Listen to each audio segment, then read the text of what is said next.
C'est une déclaration conjointe dans laquelle plusieurs coopératives de café-cacao issues de plusieurs régions de la Côte d'Ivoire affichent leur soutien au Conseil du café et du cacao dans la recherche de solutions idoines face aux quelques difficultés rencontrées dans la commercialisation du café. Ces coopératives appellent à la patience des producteurs et à faire confiance au Conseil du café et du cacao. La Côte d'Ivoire est déjà confrontée depuis quelques années à la baisse de production de son café, ne saurait s'accommoder de problèmes qui mettraient en mal son programme de relance caféière en cours jusqu'en 2020.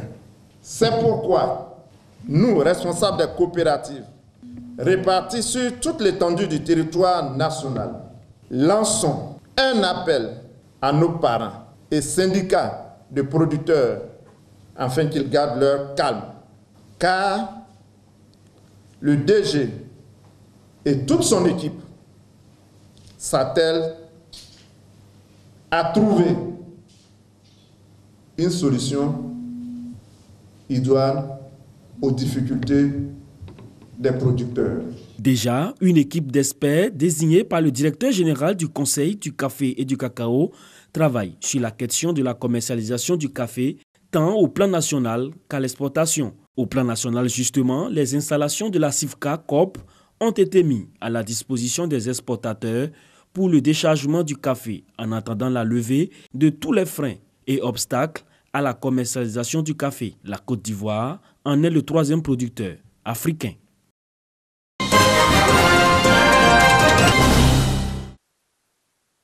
Paris, plus que jamais, la ville de l'art avec le livre. Le parc des expositions Porte de Versailles aura attiré plus de 3000 auteurs et des milliers de visiteurs durant 5 jours.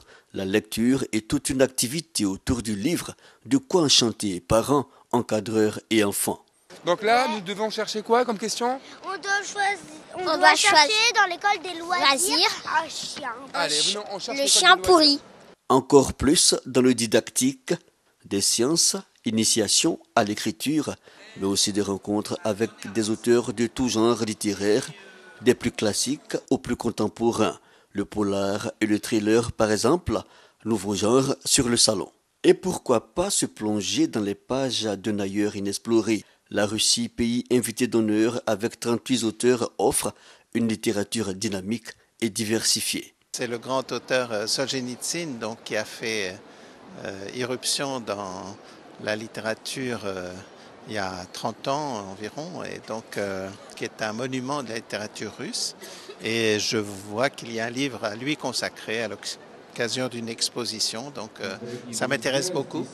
Mieux comprendre l'autre par le livre, une réalité au pavillon des lettres africaines, 130 auteurs de pays divers, dont l'Afrique du Sud.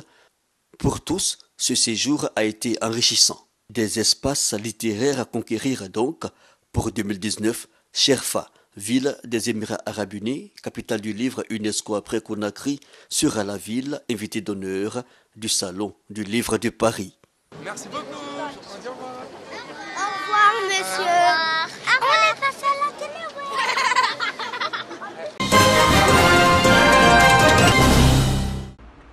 Ce mardi, Nicolas Sarkozy a été placé en garde à vue dans les locaux de la police judiciaire de Nanterre.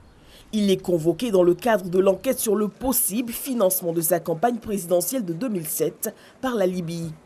Des juges du pôle financier enquêtent depuis avril 2013 sur ces accusations. Elles ont été formulées par l'intermédiaire franco-libanais Ziad Takedine et d'ex-responsables libyens. L'ancien président français, qui est entendu pour la première fois par les forces de l'ordre, a toujours rejeté ces accusations. Dans cette affaire qui a émergé en 2012, après la publication par Mediapart d'une note laissant penser à un financement libyen de la campagne de Sarkozy, l'ex-secrétaire général de l'Élysée, Claude Guéant, a été mis en examen pour faux, usage de faux et blanchiment de fraude fiscale en bande organisée.